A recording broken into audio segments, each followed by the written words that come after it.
তলোয়ার, মুক্তিযুদ্ধ ও রাজীবপুর।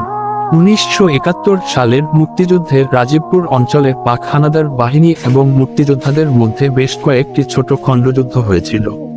সীমান্তবর্তী হওয়ায় অনেক মানুষ ভারতে আশ্রয় নিয়েছিলেন এবং সেখানে থেকে প্রশিক্ষণ নিয়ে ফিরে এসে যুদ্ধ করেছেন। স্থানীয় মুক্তিযোদ্ধারা গেরিলা কৌশলে রাজীবপুরের প্রতিরোধ গড়ে তুলেছিলেন। ক্লাসিক্যাল বিল্ডিং, প্রশাসনিক ইতিহাস। রাজীবপুর প্রথমে ছিল একটি ইউনিয়ন, পরে এটি থানা হিসেবে আত্মপ্রকাশ করে।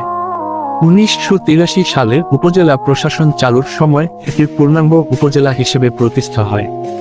ধানের আটটি অর্থনীতি ও সংস্কৃতি। এখানকার প্রধান পেশা কৃষি।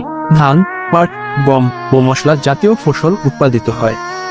স্থানীয় মানুষদের মধ্যে লোকসঙ্গীত, পালাগান ও বিভিন্ন ধর্মীয় আচার অনুষ্ঠান জনপ্রিয়।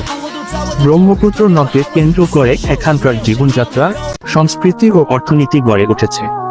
কম্পাস বর্তমান রাজীবপুর। বর্তমানে রাজীবপুর একটি শান্তিপূর্ণ উপজেলা হিসেবে পরিচিত। শিক্ষা ও অবকাঠামোর কিছুটা উন্নতি হলেও নদীভাঙ্গন ও যোগাযোগ ব্যবস্থা এখনো একটি বড় চ্যালেঞ্জ। স্থানীয় প্রশাসন ও জনগণের সম্মিলিত চেষ্টায় রাজীবপুর উন্নয়নের পথে এগোচ্ছে।